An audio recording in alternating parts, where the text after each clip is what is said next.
আসসালামু আলাইকুম। আমি Jamila Khatun, advocate, Bangladesh supreme court, এবং আমি মানবাধিকারের আইন সম্পাদিকা। এখানে আজকে আমরা এই কৈকর থানায় এসেছিলাম, লস্কর চালা গ্রামে। এখানে একটা আমরা এই জমি জমা নিয়ে কফিলুদ্দিন সাহেবের তার ছেলেকে পূর্বে আমরা এসেছিলাম, যে দাফন কাফনের সময় তিনি আসছিলেন না। আজকে সেই সমস্যার সমাধান নিয়ে আজকে সেই জমির সমস্যা আজকে সমাধান হলো। আজকে কফিলুদ্দিন চাচা ওনার এই পুতির বউকে মেনে নিয়েছে, তার পুতা পুতনিকে মেনে নিয়েছে, এবং ৬ শতক জমি তাদের নামে আজকে রেজিস্ট্রি করে দিয়েছে এবং হেবার রেজিস্ট্রি দলিল করে দিয়েছে। তো আমরা অনেক খুশি। আমরা অধিকার বাস্তবায়ন ফাউন্ডেশনের পক্ষ থেকে আমরা আজকে আমরা এখানে আসছি, এবং এই আপার পাশে আমরা দাঁড়িয়েছিলাম অধিকার বাস্তবায়ন ফাউন্ডেশন।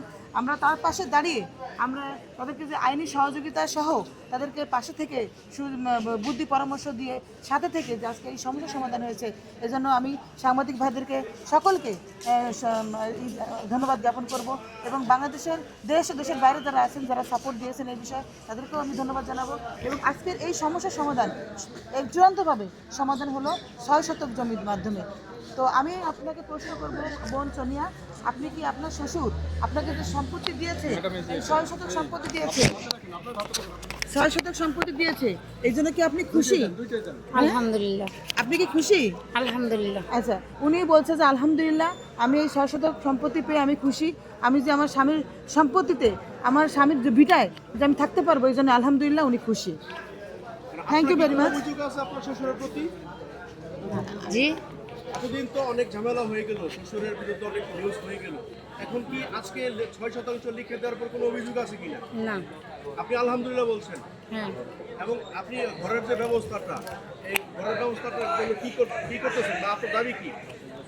এখন আপনারা সবাই মিলে আমার যদি ঘরটা উঠিয়ে দিতেন তাহলে আমার জন্য ভালো হতো, বাচ্চাদের জন্য। ভালো হইতো। আচ্ছা, এখন তো অনেক ইউটিউবারদের বিরুদ্ধে অনেক নালিশ হয়েছে, রিপোর্ট হয়েছে। এখন আজকে তো সমাধান হয়ে গেল, আজকের পরের থেকে কি কোনো ইউটিউবার সাথে সাক্ষাৎ দিবেন আপনি? না, আমি আর নতুন করে আসতে চাচ্ছি না। আসতে চাচ্ছি না বলে কি আসবেন না? কোনটা? কি বলবো এখন? না, দরকার নেই আর। ভিডিও নেওয়ার জন্য তারা কি আসবে কি আসবে না বলে দেন। না, আর এখন প্রয়োজন নেই। মানে আজকে এই পর্যন্ত ক্লোজ। হুম। এখন এই যে মামনি, তোমার দাদু তোমাকে মেনে নিয়েছে?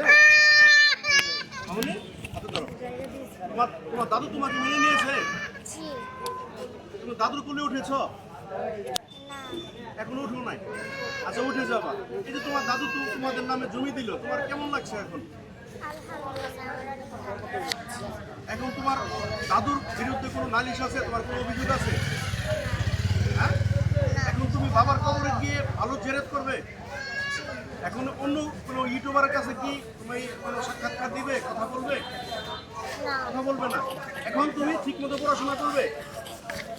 তুমি এখন দেশের উদ্দেশ্যে কি বলবা, যারা তোমাকে হেল্প করছে? তাদের অনেক ধন্যবাদ আমাদের পাশে দাঁড়িয়ে সাহায্য করার জন্য। যে প্রধানমন্ত্রী তারেক রহমান তোমার পাশে দাঁড়িয়েছে, তুমি প্রধানমন্ত্রীর উদ্দেশ্যে কি বলবা? অনেক ধন্যবাদ তাকে।